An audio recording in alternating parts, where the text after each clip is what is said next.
पिकलेले ना कच्चे आंबे नाही तोडायचे, तर पिकलेले आंबे घ्यायचे. ते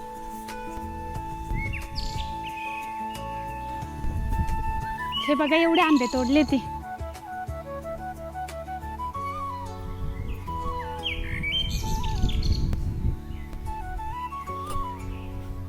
चला तर बनवूया आंब्याचं रायतं.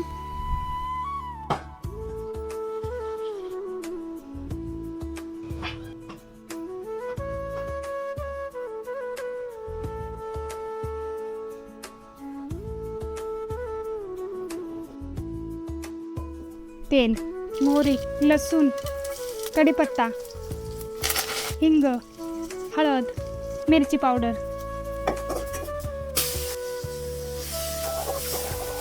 मीठ,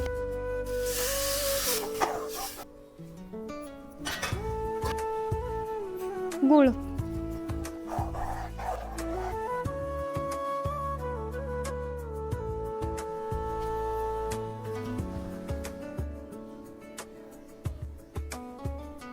अहो आंब्याचं रायतं बनवलंय. हा का? हा बघा ना खाऊन कसं झालंय. मस्त झाले यार का? थँक्यू. पण तू खाऊन. मस्त झालंय, एक नंबर. असेच नवनवीन रेसिपी येत जाणार ते, त्यासाठी ना आपल्या चॅनलला आताच फॉलो करून घ्या आणि भेटूया असेच एका नवीन व्हिडिओ. तोपर्यंत बाय.